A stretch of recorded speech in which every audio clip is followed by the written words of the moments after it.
Semi mini blog part 4 মশলা মাখানো আমার হবি। এরা মাল কাটে, আমি মশলা মাখাই। জল দিয়ে মুখ ধুয়ে আমি তো রেডি।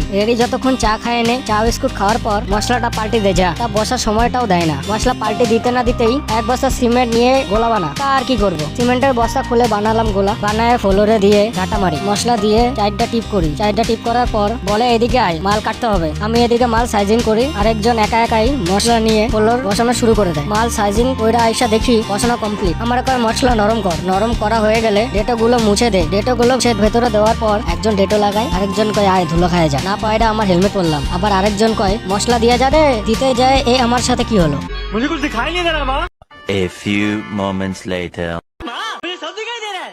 তারপর মশলা দিয়ে আইসা আরেকজন কয় চ্যানেল ধর, মাল কাটবো। মেশিন আর্ধেক যায় থাইমা গেল। তাকায় দেখে কারেন্ট চলে গেছে। তা আর কি, যাই বাড়ির দিকে খাইতে যাইও শান্তি নাই। কয় কারেন্ট আসার আগে আবি, কি জ্বালা। ফটাফট কয়টা খাইয়া চলে আসলাম আবার কাজে। আইসা দেখি মশলা ভাঙ্গা রেডি হয়ে গেছে। বলে এই পাথর ওইখানে নিয়ে যেতে হবে। নিয়ে তো আসলাম, কিন্তু বসাতে অনেক অসুবিধা হচ্ছে। না পেরে বাড়ির মালিককে ডাকতে হয়। তার 4 জন মিলে অনেক কষ্ট করে বসানো হলো। একটা পাথর বসাতে যে এত অসুবিধা হয়, যাই হোক হয়েছে এটাই কপাল। প্রথমটা বসা, দ্বিতীয়টা বসা, ডেটো লাগায় কমপ্লিট দিলাম। কেমন লাগলো কমেন্ট করো। আমি ছ্যাবলামি করতে করতে বাড়ির দিকে যাই, তোমরা সাবস্ক্রাইব করো। দিকে ঠান্ডার মধ্যে কুলকুল হইতে হইতে পিছনে আছে আমার মিস্ত্রি, নাম হলো